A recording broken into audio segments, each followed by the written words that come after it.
2019. Today we're going to be talking about closing. I'm going to discuss with you closing for seller financing, aka subject to real estate. So let's go ahead and just jump into it. In this transaction, we're doing a table round closing. I bought this deal from one of my mentoring students, and basically the deal has marginal equity about 20. We bought the house about 20% off, so about 80 cents on a dollar. Okay, there's not a significant amount of equity, but there is still 20% equity on the property. And the great thing with this deal was that the house didn't need a lot of repairs. It was in a very good area. It was a perfect strategy for me because I'm a buy and hold guy. And there wasn't that much in the rears, okay? Just 1 month, which was only $1,300, okay? So let's go ahead and dive into the paperwork to let you guys know what kind of paperwork you need to do a table round closing. So there's going to be 3 waves of paperwork. And this one is about the wave number 3. All right.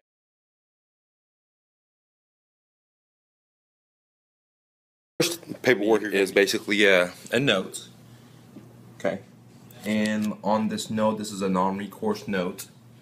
And what that means is that the seller cannot come after me directly if I default, and they could only go after the property. Okay. And it explains the terms. And on the note, the seller is going to sign only. Then we have what's called a Wraparound Agreement, and that basically discusses the terms of the owner financing. Okay? And both of us are going to sign this paperwork.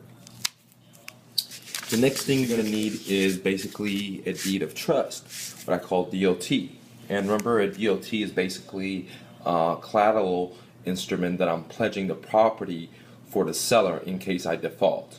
So if I don't do what I say, the seller could use the DOT or deed of trust to foreclose on me. And the last piece of paperwork is basically the deed. And follow me. Let me show you how the deed looks like. All right. And basically, this is going to be the deed. And this is called a general warranty deed with the vendor's lien because there is a lien on the property. And with the deed, the only thing that needs to be signed is the seller.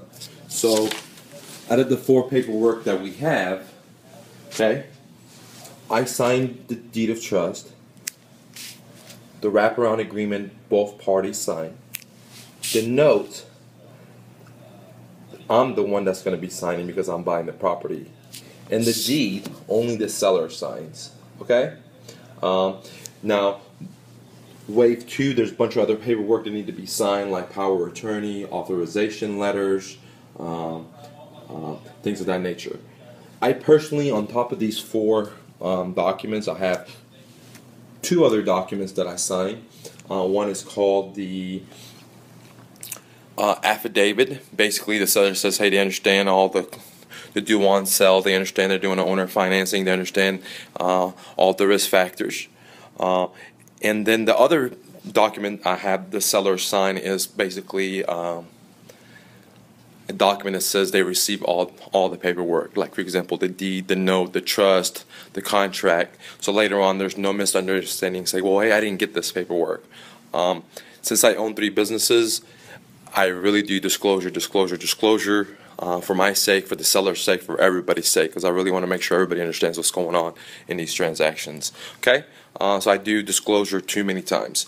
Because with disclosure comes security, because you're doing business right. Okay?